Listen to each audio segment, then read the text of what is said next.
로마서 6장 20절에서 23절 말씀입니다. 너희가 죄의 종이 되었을 때에는 의에 대하여 자유하였느니라. 너희가 그때에 무슨 열매를 얻었느뇨? 이제는 너희가 그 일을 부끄러워하나니 이는 그 마지막이 사망임이니라. 그러나 이제는 너희가 죄에게서 해방되고 하나님께 종이 되어 거룩함에 이르는 열매를 얻었으니 이 마지막은 영생이라. 죄의 싹은 사망이요 하나님의 은사는 그리스도 예수 우리 주 안에 있는 영생이니라. 아멘. 네, 오늘은 로마서 6장 20절부터 23절 말씀을 중심으로 영생하는 떡을 소유한 자라는 제목으로 성막 강의 쉬운 네 번째 시간이 되겠습니다. 우리가 지금 성막 가운데서 성소에 들어가서 제일 먼저 떡상에 관한 부분을 공부를 하고 있는데, 거기에 진열된 그 떡은 오늘날 우리에게는 하나님 말씀이고, 또 하나님 말씀은 예수님께서 직접 입으로 하신 말씀도 있고, 또 예수님께서 생애로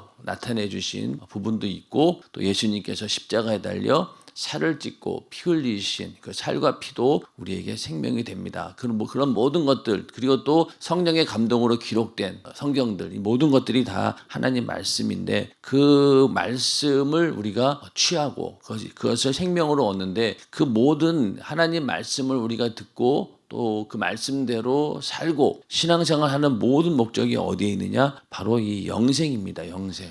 로마서 오늘 말씀에도 마지막은 영생이다. 거룩함에 이르는 열매, 그 마지막이 영생이라는 거죠. 결국 이것은 우리의 신앙생활하는 목적이 바로 어디에 있느냐? 영원히 사는 것, 여기에 있다는 거예요. 그리고 하나님의 은사도 바로 예수 우리 주 안에 있는 영생이다. 그만큼 영생을 위해서 우리는 신앙생활을 함에도 불구하고 어떻습니까? 예수 믿는 목적이 여기에 있지 않는 사람들이 의외로 너무너무 많이 있습니다. 그러다 보니까 똑같이 예수를 믿는다라고 하면서도, 또 교회에 나보다도 더 열심히 다닌다고 하면서도 그 목적이 완전히 다른 거예요. 하나님께서는 영생을 주기 위해서 아들을 보내시고 아들을 죽이기까지 우리에게 그 영생을 주려고 했는데, 우리 인간의 입장에서는 영생은 필요 없고요, 다른 걸 우리 원합니다 라고 한다라고 하면은 이게 계속해서 이게 핀트가 맞지 않는 겁니다. 그러니 신앙생활에 어떤 목적의식을 잃어버렸으니, 하나님과 이 목적이 맞지 않으니까 항상 이게 뭔가 문제가 발생하는 거예요. 그러다 보니까 이 세상에 있는 것들을 얻으려고, 세상에 눈에 보이는 것을 복으로 알고 그것을 얻으려고 하나님께 아무리 기도해도 기도가 어떨 때는 응답되는 경우도 있겠죠. 근데 응답이 안 되는 경우에는 좌절하고, 하나님이 살아계시면 이럴 수 있냐, 계속 엇나간다는 겁니다. 사실은 과거 우리나라가 한참 경제적인 발전을 할 때, 60년대, 70년대, 80년대 이때는요, 그냥 부자가 되려고 기도해서 부자 된 사람도 있지만요, 그냥 부자 된 사람들은 엄청 많았습니다. 왜 그럴까요? 그냥 자기가 갖고 있는 땅이 어느 순간에 개발돼가지고 돈 번 사람들 엄청 많아요. 그러다 보니까 70년대, 80년대, 90년대까지만 해도 그냥 갑자기 부자 되는 사람들이 많았습니다. 그러다 보니까 많은 사람이 착각하기를, 내가 예수 믿어서 이런 복을 얻었다라고 하는 거예요. 그런데 상황이 2000년 넘어가가지고 어느 정도 경제 성장이 멈춘 상태에서 가만히 여러분, 요즘에 젊은 청년들이 취업하기가 어려워요. 그러면은 예전에 계신 70년대, 80년대에 계신 하나님이 지금은 안 계십니까? 그게 아니라는 거죠. 하나님께서 원래부터 우리에게 주기를 원하셨던 것은 이 세상에 보이는 그런 것들이 아니었어요. 그런데 우리가 착각한 거죠. 그러니까 70년대, 80년대, 90년대 이 경제 발전과 함께 교회가 또 부흥되었잖아요. 그러다 보니까 교회에서 어떤 얘기가 주류를 이루었습니까? 예수 믿으면 복 받는다, 영혼이 잘된 것 같이 범사가 잘 되고, 이런 얘기를 전부 다 현실의 어떤 부유를 얻는, 현실에서 복을 받는, 이걸로 다 하다 보니까 요즘에는 거기에 대한 엄청난 비판을 합니다. 번영신학이라고 하죠. 그게 번영신학이라고 하는 게 뭐냐면, 예수 믿으면 잘 된다, 육신이 잘 된다, 여기에 모든 기독교인들이 거기에 그냥 몰두하다 보니까 어느 순간부터 영생이라고 하는 것이 너무나 초라해진 거예요.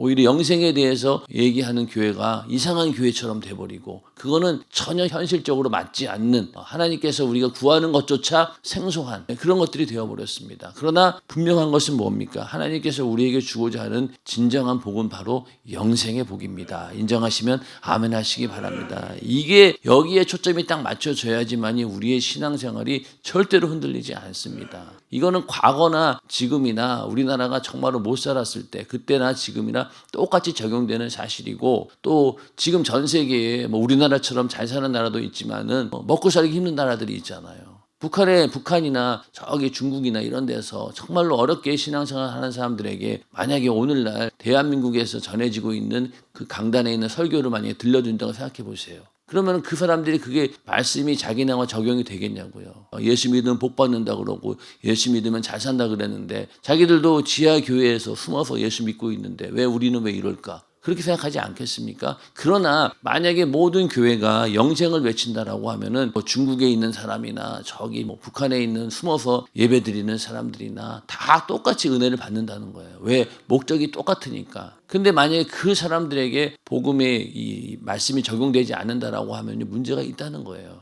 우리가 하나님 말씀을 들을 때 우리의 항상 모든 목적이 어디에 있느냐? 바로 영생에 있다. 우리는 영생하는 이 생명을 소유한 자들입니다. 이것이 우리의 가장 중심이 되어야 되고 이것으로 우리는 만족해야지만이 다른 것도 다 이루어진다는 겁니다. 오늘은 영생하는 떡을 소유한 자라는 제목으로 함께 은혜를 나누어 보겠습니다. 세상에서도 떡만큼 중요한 것은 없습니다. 여기서 떡이라고 하는 것은 먹는 것이죠. 먹는 것. 먹는 것은 마시고 입는 것과 아울러 인간의 생존을 위한 본능적인 욕구입니다. 이 세상에는 먹고 마시고 입는 문화가 매우 발달했습니다. 그런데 이런 것들은 아무리 풍성히 누린다 해도 영생이 없습니다. 장사 중에서도 그래도 계속 잘 되는 게 뭐예요? 먹는 장사예요. 먹는 장사.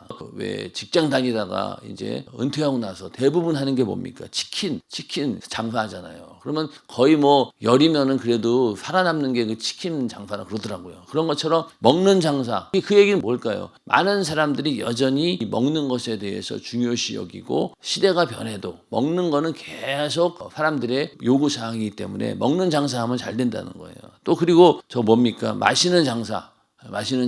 물 장사가 잘 된다 그러는데 옛날 물 장사 그러면은 유흥업소뿐만이 아니라 요즘에는 커피 장사 잘 됩니다. 마시는 거 장사 잘 돼요. 먹고 마시고 입는 거 옷 파는 거 이것도 역시 여전히 잘 됩니다. 이게 다 인간의 가장 기본적인 욕구이기 때문에 그런 거죠. 그러다 보니까 그렇게 먹고 마시고 입는 문화가 계속 발달하게 되는데 근데 이런 것들을 아무리 누린다 해도 영생은 없다는 거죠. 하나님께서 우리에게 주시고자 하는 그 복이 무엇인가를 우리는 잘 생각해야 됩니다. 문화라고 하는 것은요. 하나님께서 우리에게 주신 명령이기도 합니다. 왜냐하면 생육하고 번성하여 땅에 충만하라 땅을 정복하고 다스리라 이렇게 말씀하셨기 때문에 이 땅에서 만들어내는 모든 문화는 원래 하나님께서 명령하신 것이 맞습니다. 그런데 이 문화가 어떻게 됐습니까? 죄를 범함으로 인해서 그때부터 변질되기 시작했고 그 모든 문화가 어디에 초점이 맞춰져 있습니까? 내 육신이 잘 먹고 잘 입고 잘 마시고 여기에 다 초점이 맞춰 있다 보니까 이 문화 자체가 변질이 되어버린 겁니다. 우리가 죄라는 것도 이 원죄, 아담이 선악과를 먹었을 때 하나님을 대적했던 그 죄도 어떤 죄냐면 하나님처럼 내가 스스로 행복해 보려고 하는 그런 시도. 하나님 없이도 내가 행복해지고 내가 복을 얻으려고 하는 그런 시도가 바로 원죄고 또 우리가 모든 인간들이 짓고 있는 자범죄는 뭡니까? 내 스스로가 또 행복을 느껴보려고 하는 뭔가 복을 얻으려고 하는 그 욕망 때문에 나오는 게 바로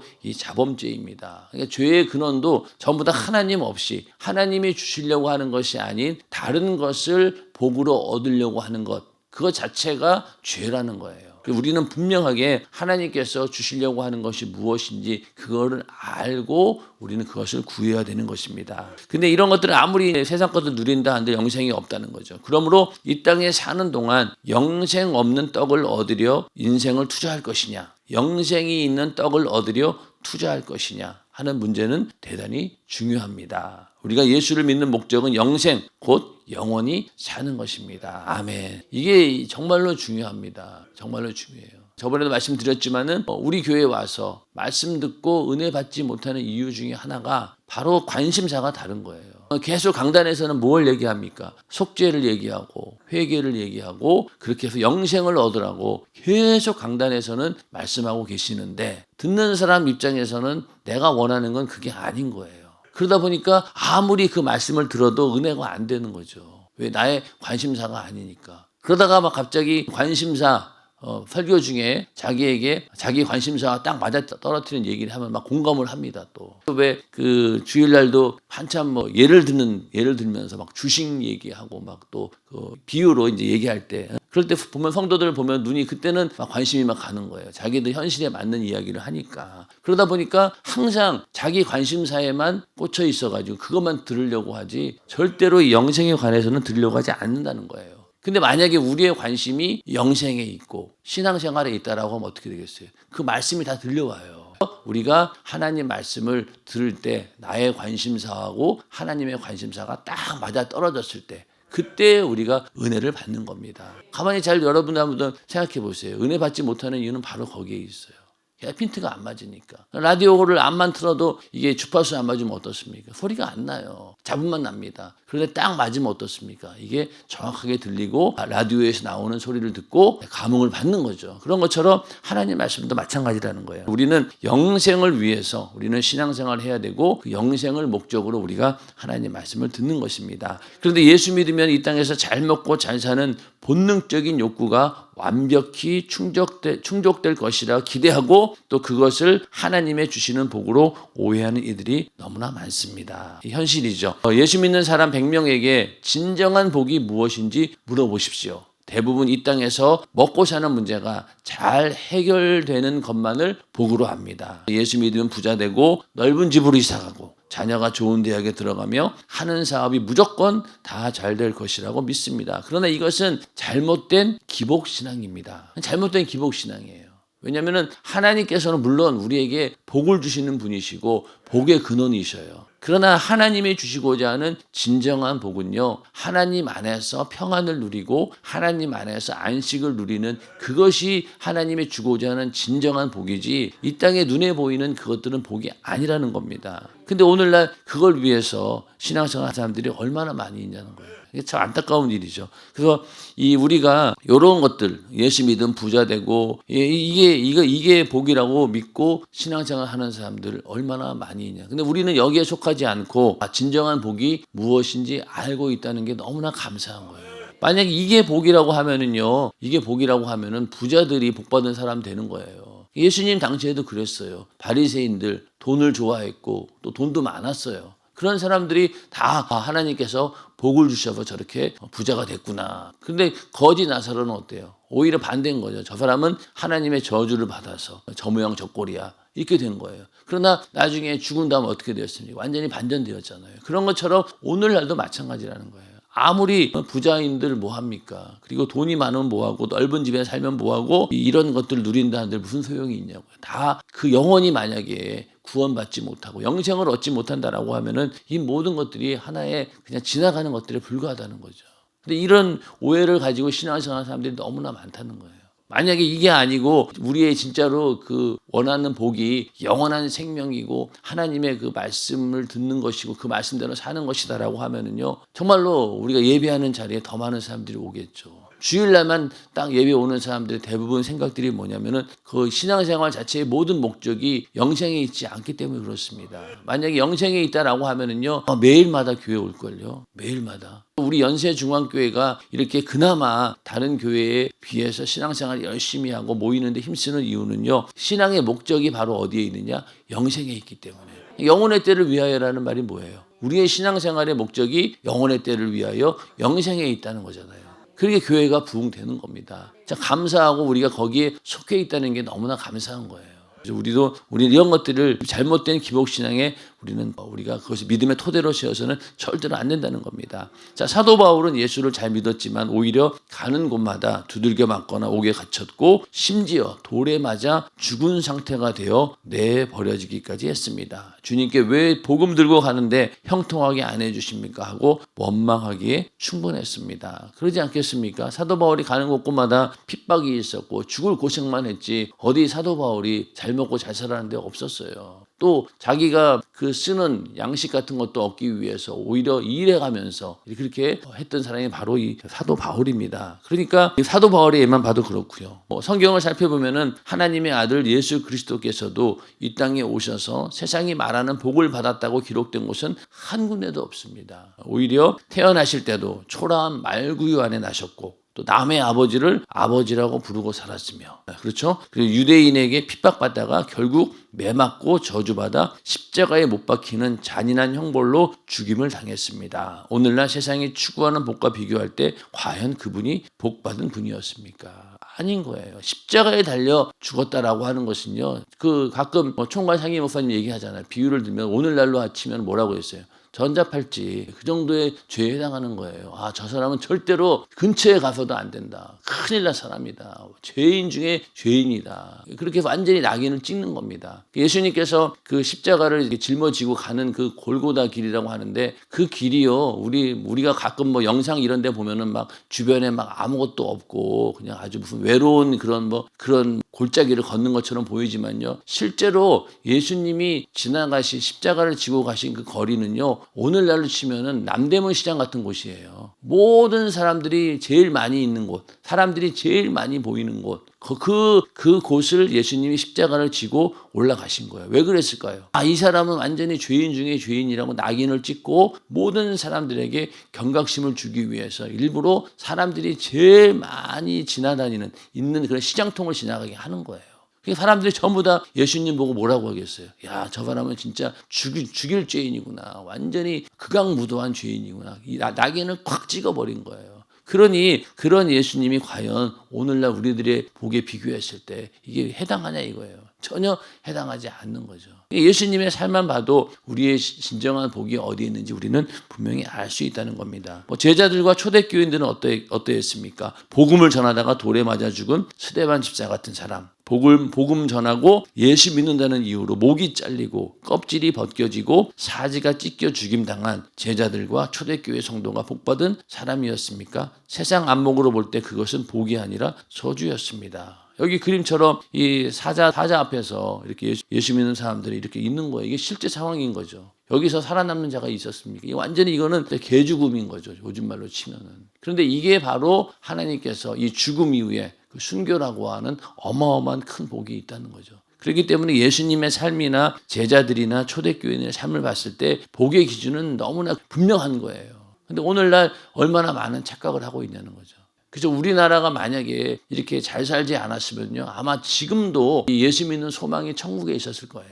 옛날에는 너무나 못 사니까 먹고 사는 게 하루하루가 힘들고 그러니 소망을 어디에 두겠어요? 이 땅에 둘 수가 없어요. 왜? 여기 이 땅에서는 아무 소망이 없으니까. 그러니까 오직 하늘의 소망을 두고 그러면서 신앙생활을 했던 거예요. 근데 오히려 우리가 지금 잘 먹고 잘 사니까 어떻습니까? 이 복의 방향이 완전히 바뀌어버린 거죠. 조금 더 잘 먹고 잘 살려고, 더 부유를 누리려고 이러한 욕심 때문에 오히려 하나님이 주시고자 하는 신령한 복을 무시하고 외면하는 경우가 너무나 많다는 겁니다. 우리는 이 예수님의 삶과 또 제자들과 초대교인들의 삶을 봤을 때 진정한 복이 무엇인지 알고 영생에 초점을 맞춰서 신앙생활하는 우리 모두가 되기를 주님의 이름으로 축원합니다. 영생하는 떡을 소유한 자에게는 또 많은 능력이 나타나는데 그리스도인들은 이 땅에 사는 동안 무엇을 먹고 마시며 살까, 무엇을 입고 살까 하는 것에 생각이 고정된 사람들이 아닙니다. 그 수준을 훨씬 뛰어넘어 하나님의 나라와 그 의를 구하는 삶을 사는 사람들입니다. 그러니까 마태복음 6장 31절부터 33절에도 그러므로 염려하여 이르기를 무엇을 먹을까, 무엇을 마실까, 무엇을 입을까 하지 말라. 이는 다 이방인들이 구하는 것이라. 너희 천부께서 이 모든 것이 너희에게 있어야 할 줄을 아시느니라. 너희는 먼저 그의 나라와 그의 의를 구하라. 그리하면 이 모든 것을 너희에게 더하시리라. 그러므로 내일 일을 위하여 염려하지 말라. 내일 일은 내일 염려할 것이요 한날 괴로움은 그날에 족하니라. 그러니까 무엇을 먹을까 마실까 입을까 걱정하고 염려하지 말라는 거죠. 너희는 먼저 그의 나라와 그의 의를 구해라. 이게 바로 예수 믿는 사람들의 삶이라는 겁니다. 과연 우리는 그러냐는 거예요. 온갖 염려, 먹고 사는 문제, 이런 문제에 염려에 휩싸여 가지고 오히려 신앙생활이 방해되는 경우가 더 많이 있죠. 그러므로 참된 그리스도인이라면 세상에서 먹고 사는 문제가 감히 나의 믿음을 건드릴 수 없어야 합니다. 아멘. 세상을 이기는 믿음이 바로 여기에 있는 거죠. 먹고 사는 문제 때문에 그것이 두려워서 나의 믿음, 나의 신앙생활에 방해를 받는다? 그렇지 않는다는 거죠. 그것들이 감히 내 신앙생활을 좌절시킬 수 없을 만큼 주님과 영적 관계가 확실히 정립되어 있어야 합니다. 영생이라고 하는 거기에 우리의 믿음이 딱 고정되어 있다라고 하면은요, 절대로 이런 세상 것들이 먹고 사는 문제로 인해서 신앙생활에서 좌절을 느끼지 않는다는 겁니다. 이게 바로 세상을 이기는 능력이죠. 주님이 내 안에 생명의 떡상으로 와 계신다면 비록 육신은 배고픔이 있다 할지라도 내 영혼은 영원히 줄이지 않습니다. 주님의 살과 피를 먹고 마시는 자는 영원히 사는 생명의 기업과 영원히 살지 못하는 세상 것을 확실하게 구분할 수 있습니다. 이런 능력이 우리 안에 있기를 주님의 이름으로 축원합니다. 영적인 것과 육신의 것, 하늘의 것과 세상 것, 영생할 것과 영생하지 못할 것을 냉정히 구별하지 못하고 혼돈한다면 삶 속에 조금만 문제가 생겨도 하나님이 계시면 이럴 수가 있느냐고 원망하게 됩니다. 아까 말씀을 드렸죠. 우리의 초점이 이 세상에서 잘 먹고 잘 사는 것에 있다라고 하면은요, 조금만 그게 만족되지 않으면요, 항상 원망하게 되고 불만불평하게 된다는 겁니다. 우리는 절대로 이런 것들이 아니라 정말 이런 것들을 확실하게 구분할 수 있는 그런 지혜가 있어야 된다는 것이죠. 예수의 살과 피를 먹고 마시는 자는 예수의 성품과 특성, 예수의 생애, 예수의 능력이 나타남으로 세상과 구별됩니다. 이게 오히려 하나님께서 우리에게 주시고자 하는 신령한 복 중에 하나인 겁니다. 누군가 오른뺨을 때리면 왼뺨을 대주고 핍박과 고난이 와도 하늘에 상이 있으므로 기뻐하는 특성을 보입니다. 하나님 말씀의 신령한 떡상을 자신 안에 이루었기에 말씀의 특성과 본질이 언제나 주위 환경과 상관없이 드러납니다. 우리에게 주시는 복은 바로 이런 복이라는 거예요. 예수님의 성품을 닮아가고 또 예수님의 그 능력이 내 안에 나타나고 또 예수의 생애가 내 안에서 재현되는 것. 이게 바로 우리에게 주시고자 하는 하나님의 신령한 복인 거죠. 하나님께서 우리에게 거룩함을 요구하시고 그 거룩함을 통해서 어떻습니까? 세상과 완전히 우리가 분리되고 구별될 수 있는 그 기준이 바로 거룩함에 나온다. 그 거룩함은 그냥 내가 조용히 얌전하게 있는 게 거룩한 게 아니라 바로 예수의 성품과 예수의 생애와 특성 이런 것들이 나타날 때 세상에서 구분되는 거룩함이 우리에게 나온다는 겁니다. 이렇게 예수의 특성이 나타나는 사람에게 능력도 나타납니다. 능력은 내 속에 예수가 있다는 확실한 증거입니다. 믿는 자들에게 표적이 따른다고 했습니다. 자, 우리가 너무나 잘 알고 있는 말씀이지만 한번 읽어보겠습니다. 시작. 믿는 자들에게는 이런 표적이 따르리니 곧 저희가 내 이름으로 귀신을 쫓아내며 새 방언을 말하며 뱀을 집으며 무슨 독을 마실지라도 해를 받지 아니하며 병든 사람에게 손을 얹은 즉 나으리라 하시더라. 아멘. 이게 바로 우리 믿는 자들에게 나타나는 능력이죠. 지난주 주일학교 설교 중에 이런 얘기가 나왔어요. 그래서 너네 주일학교 학생들도 이런 능력이 있다. 이거는 믿는 자가 주일학교 어린이들이라고 예외는 아니잖아요. 너희들에게도 이런 능력이 있으니까 만약에 엄마 아빠가 아프면 가서 기도해줘라. 그럼 너도 능력이 나타난다. 이런 얘기 만약에 다른 사람이 들으면요 이상한 생각할 것 같아요. 근데 우리 교회에서는 이게 통하는 거예요. 이게 또 맞는 성경 말씀이니까. 그러니까 애라고 해서 이런 능력이 나타나지 말라는 법이 없잖아요. 그렇기 때문에 믿는 자에게 이런 능력이 나타난다는 걸 확실히 알고 복음을 전할 때도 그 따르는 표적으로 말씀을 확실히 증거하시니라. 그 뒤에 이렇게 얘기하고 있죠. 그러니까 우리에게도 이 능력이 있다는 거예요. 전도하실 때도 이 능력이 있다라고 믿고 만나는 사람마다 기도해 주시고 거기서 막 나으면은 그 사람 오지 말라고 해도 올걸요 아마.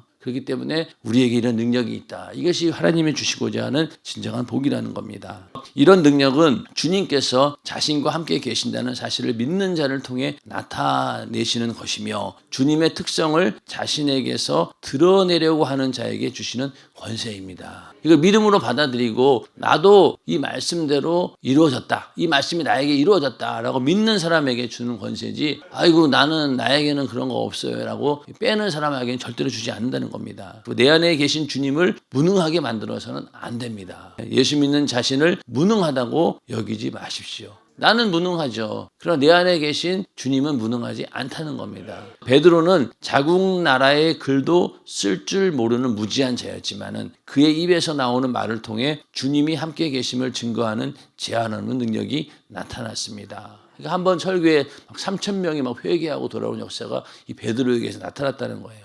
세상에서는 무시당할 만한 조건을 가졌다 해도 내 속에 예수가 계신 까닭에 나는 능력 있는 사람이라는 담대한 믿음을 지녀야 합니다. 이 담대한 믿음을 가지시기를 주님의 이름으로 축원합니다. 그러면은 내 안에 이런 능력이 있기 때문에 담대함이 나오게 되고 복음을 전할 때 그리고 또 많은 사람들에게 말씀을 전파할 때도 이런 담대함을 가지고 할 때 능력이 나타난다는 것입니다. 우리는 이 땅에 사는 동안 닥쳐오는 고난과 시련으로 인해 내 안에서 예수의 특성이 나타나는 일을 제한해서는 안 됩니다. 나를 통해 끊임없이 예수의 특성이 나타나야 합니다. 이것이 생명의 떡을 가진 자의 축복입니다. 아멘. 그러니까 우리가 하나님 말씀을 내가 가지고 있고 내가 하나님 말씀대로 산다라고 했을 때 반드시 이렇게 예수의 특성이 나타나게 되어 있다는 겁니다. 예수 믿는 사람들이 쟤네들은 좀 다르긴 다르구나 이런 것들이 세상 사람들로 하여금 확실히 우리가 보여줘야 된다는 거죠. 예수 믿는 사람으로 항상 조심하잖아요. 우리가 사는 것. 그런 것도 바로 이렇게 예수님의 성품을 우리 안에 이렇게 주시는 거. 이게 복이라는 겁니다.